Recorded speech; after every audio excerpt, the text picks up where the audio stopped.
It's your boy Slash back on another video, and today we got when the cops arrest the wrong person. This is the worst. Like, that's the worst thing you can ever do as a cop. I'm not gonna lie. Let's get straight to it. Have little to no room for error in their job, having to deal with life or death situations daily. But Why the what party's happens so when the terrible? cops mess up and accidentally arrest the wrong person? Hey, yo, that's some bullshit. Get up, put your hands on the car. Starting with the controversial case of Patrick Mumford. Patrick was just getting back home when two officers confronted him, claiming there were warrants out for his arrest. What the cops didn't realize, though, is that the warrants were for a completely different man, but this didn't seem to bother them. What's your name? I'm going to ask you one more time. We probably need to talk to you. 44 Charlie, let me What's your imagine name? Patrick. Stand up.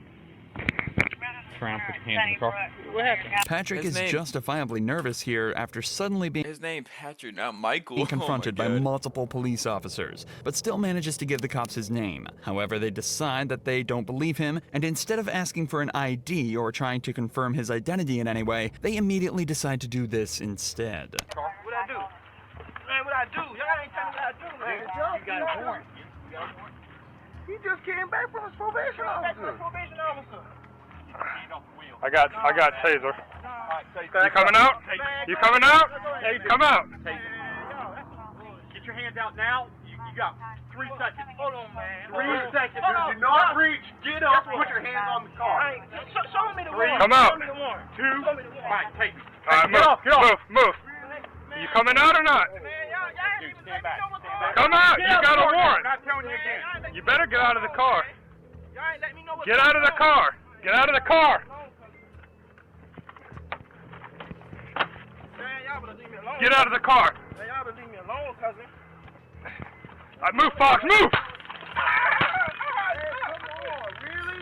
It took just 38 seconds from the police making first contact to giving the order to tase him. According to the cops, Patrick was given numerous reasonable opportunities to comply with officers, but because of his resistance, The cops didn't ask the ID. You're supposed to ask for the ID or everything else. They can say they don't have to show it, but it's still gonna make them. I don't know. That's they were left with no choice but to stun him. But even after being tased and detained, the cops still aren't finished roughing Patrick up. Something was going on, man. Just off me, man. He keeps reaching for his back.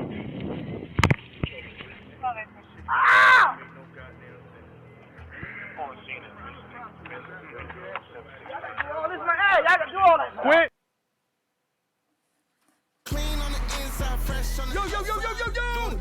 Mike Tyson on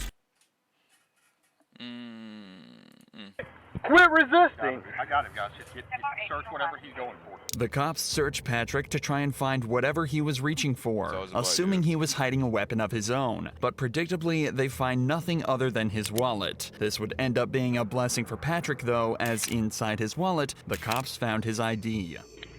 I just seen this fucking lady. Patrick Mumford. This lady not gonna tell me that I got a warrant. I just seen her. Here's the deal, dude. How long I had a warrant?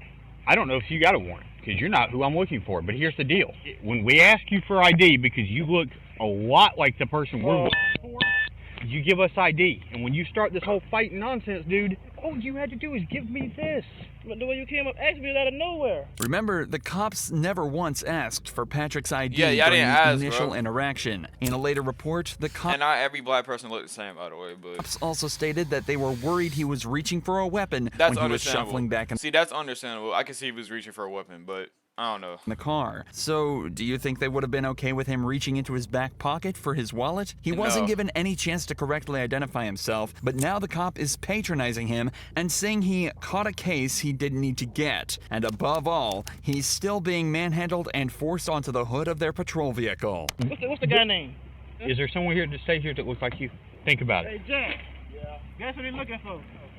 Tell him. Who does he look a lot like? He knows who it is. So who is it? Michael? He is not Mike. Okay, I know that now. Oh, they thought it was my son? Yes. Really? They don't even look nothing And then alike? besides, they didn't even The have picture that we got, they look exactly. Oh, wow. I'm looking at that picture. I mean, Don't they It's look not alike? far off. Okay, are we wrong? For the record, this is the man they're looking for. It's difficult to draw even a Nah, single they look nothing alike, bro. That's just, they look nothing alike, bro.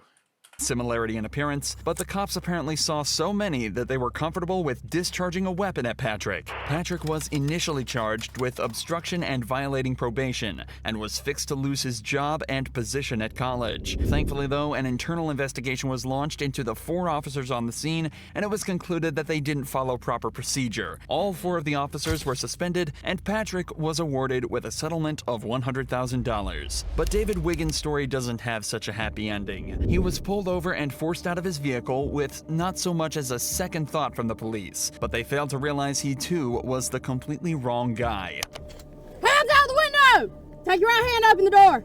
Get on the ground. On the ground. Did you just run from me? Sir, okay? All right, put your hands behind your back.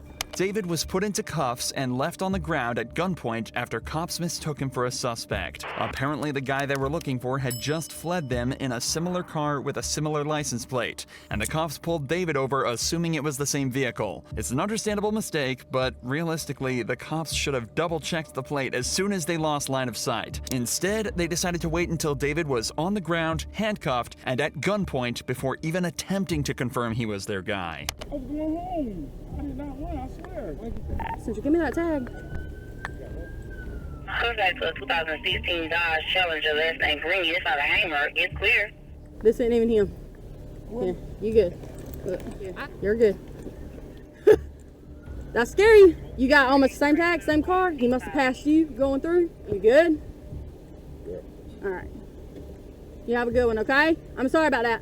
David was offered little other than an apology for the whole ordeal and was sent on his way after being correctly identified as the wrong guy. But that wasn't enough for David, and in July of 2023, decided to file a lawsuit against the city of Marion, claiming gross negligence, civil assault, battery, and false imprisonment. In the complaint, David alleges that he was forced to endure 3 minutes handcuffed on the ground with a gun to his head, not knowing if the next second would be his last. He also notes that the apology was a mockery. As of this video's upload, the case is still ongoing. However, when this cop in Florida was faced with the same situation, he managed to show exactly how you should handle it. I'm not trying to get shot over this. Do you really think we want to be out here killing people? A deputy in Volusia County was looking for a burglar when he stumbled upon Joseph Griffin, a man who he said perfectly matched the description.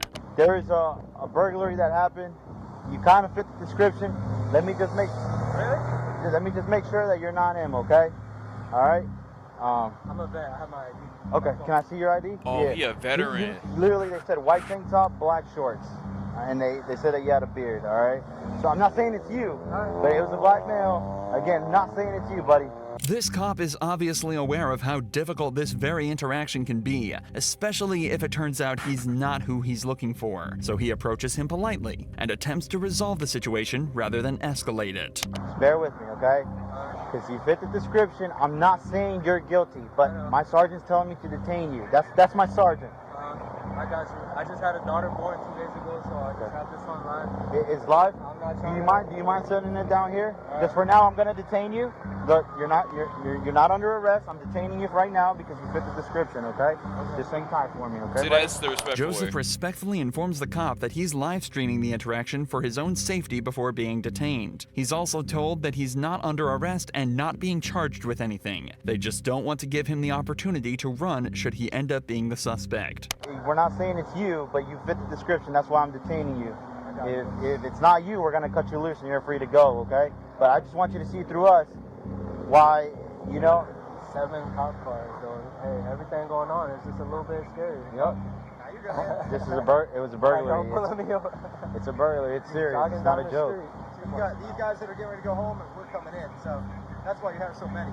The cops are doing their best to put Joseph at ease, but you can still imagine how stressful of a situation this weird. would Yeah, be. it's sketchy He's and doing a weird. good job at staying respectful and composed, but you can definitely still tell he's on edge. We appreciate you being very cooperative. Other people would just. I'm not trying to get shot over this. You ain't gonna get Seriously, do you really think we want to be out here killing people? Do you honestly think that? I'm a military police.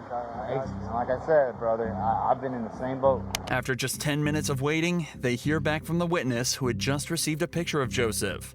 So good news for you. The witness is saying that the clothes you're wearing and all that doesn't fit the description. it's called a show up. So we got a picture. Again, he's gonna run it through, make sure it's not you, and from what it looked like, buddy, you'll be out of here, okay? A show-up is a method of identification where a witness is presented with a single suspect and simply asked if that's their guy. It's also worth mentioning that when looking for a suspect at large, police will only receive a quick rundown of the suspect's appearance. Adding extra details can create confusion and even cause cops to let the perpetrators go if they miss something small. This is why the description may seem vague and leads to false positives, just like this one is starting to look like. What's your name, man? Joseph. Joseph? Hey, man, listen, Jake. Just want to say thank you for keeping a cool, good demeanor. We just got the picture finally from the witness, and it's, I get why they went out with you for sure. Clearly not you, but the clothing description and everything matched. So, obviously these guys didn't have that to go with. They just had a description and he matched it pretty good. But once we finally got the picture from the video surveillance and stuff, it was like, nah, that's not it. That's why I told him, like, get him out of here. I appreciate you just putting understanding that, man. Just like that, Joseph was sent on his way back to his wife and daughter with no further action taken against anyone at the scene. Later that day, the suspect was found and arrested. Both cases in this video so far have involved fairly innocuous crimes, but that's all about to change in this next case, where a man is falsely accused of robbing a bank and shooting a man in the head. You're not going to tell me how to talk, all right? You shut your fucking motherfucking mouth! In the early hours of the 23rd of April, 2022, Grand Junction Police received a frightening phone call. 911, this is what's the address of your emergency? 704 Horizon Drive. I heard gunshots outside on Horizon Drive within a minute ago. How many did you hear? Probably 4 or 5. Later that morning, police received a second call from a nearby hospital, making them aware of a patient who had walked in on their own with a gunshot wound to the head. It was determined that he was injured on Horizon Drive, the same street the gunshots were heard on at 3 a.m. A few hours later, a man named Aaron headed to the gas station to stock up on supplies for a marksmanship event he was attending that day. Unfortunately for him, the gas station was too located on Horizon. Here's one thing you need to do before buying anything online. Don't spend another dime on Amazon until you watch Horizon Drive. I went to a gas station this morning to grab some stuff, and they were saying there was a shooting at 3 o'clock in the morning. So they have traffic blocked going out on the 70. So we might want to look to see if that's going to impact our route. Little did Aaron know, traffic would be the least of his worries that day. After stopping at the gas station, he heads back to his hotel to charge his phone. On the way there, he misses an exit, so he uses his blinker to make a U-turn in front of the police blockade. He parks up for 5 minutes to charge his phone, waits for his friend to show up in his car, then stops at another gas station to wait for his other friends to turn up. It's at this point Aaron is approached by police. Can I help you? Yeah. Would you mind rolling down your window real quick? No. What do you need? I need you to identify yourself. No, why? Because Alright. You're leaving the area. Hold on. Where a shooting occurred. Okay, well, can you please roll down your window more so I can talk to you? No. What do you need? Alright, well, I need to identify you. No, you do not. My name is Officer Posadas with the Grand Junction Police Department. And this is my corporal right here. This is Corporal Church as well. Okay. Alright, so I need you to identify yourself. No, that's not how it works. I have rights as an American citizen, right? What Aaron is saying is completely true, and Yeah, he that is is well true. within his rights to refuse to identify himself. However, that doesn't necessarily mean it's always the best idea. Regardless, in this situation, Aaron clearly wishes to exercise this right, to which the cop isn't best pleased. This is when things start to escalate quickly. You do not have articulable suspicion that I've done anything. I actually do. What crime do you suspect me of committing? Possible attempted homicide. You suspect me, actual me, of committing possible attempted homicide. Well, your cooperative behavior right now does not help your cause. No, I've done absolutely nothing. I pulled into a gas station because my friends are here, because we're going to... Keep an eye, they're associated. At this point, Corporal Church heads over to Aaron's friends, where he discovers that his name is indeed Aaron, and that it matches up with the registration on the vehicle. Meanwhile, Officer Posadas attempts to shed a little more light on why Aaron is being highlighted as a suspect. Right, exactly. You're leaving the area of a crime. Exactly. With a similar colored vehicle, similar nature to the description. What description of that vehicle did you get? I got a darkened colored sedan. 2 people also stated that one of the suspects may be of African American descent. With this information, you can see how a cop would suspect Aaron. He's a black male in a similar vehicle. But things start to get much stranger as you dive deeper. In the official report, it was determined there were actually 2 suspects, one white and one black. And a more detailed report of the vehicle describes a car more similar to the one that Aaron's friends are driving. It seems as though the cops are ignoring every sign and targeting Aaron for no reason, something that only becomes more obvious as they allow his friends to leave but keep Aaron at the scene. Whoa, whoa, whoa, whoa, whoa, whoa. Y'all don't see what's anything wrong here? Like, y'all comment right now. I know y'all see something's wrong. My buddies that just left, they were also in a dark sedan. But you aren't fucking stopping them and questioning them. Okay, well, I'm sorry that Nope. Sorry that you Shut feel your that way. fucking mouth. I don't want to fucking talk. You're not going to tell me how to talk, all right? You shut your fucking motherfucking mouth. Corporal, come up here. It's not working. He's currently recording on his phone, but he's highly uncooperative with me, screaming and yelling at me. Told him that his vehicle matches the description, gave in blah, blah, blah. He's very, very upset right now. Why are you not cooperative? Because I don't have to be cooperative with your investigation. Well, you have to ID yourself. Right? No, I do not. Tell me why I have to ID. Well, Colorado state law says you do. I want you to explain why I, me as a person, have to ID to you. Colorado state law says you do. The cops continue to ask for Aaron's name despite having already been told by his friends and realizing it matches up with the name on the vehicle. But perhaps the funniest part of this entire interaction is what happens when Aaron instead asks for the sergeant's name. What's your name and your badge number? What's your name and your badge number? Well, I'm not going to give that to you. You have to. No. Yes, you do. No.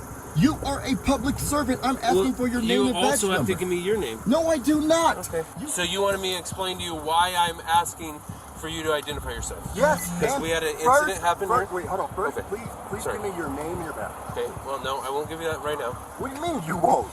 This is the most ridiculous thing So, I've ever I'm telling encountered. you. It's important to note that the Grand Junction Police Department require police officers to identify themselves upon request, but the sergeant later claimed he simply forgot. Aaron was never made aware of why they targeted him so directly at the scene, but in the official police report, the cops say that the reason they suspected Aaron was because of the U-turn he made. Remember, he simply missed his exit to the hotel, and there the road ahead of him was closed, leaving him with nowhere else to go. They also alleged that he didn't use a turn signal for the maneuver, something that can easily be disproved by listening to Aaron's dashcam footage.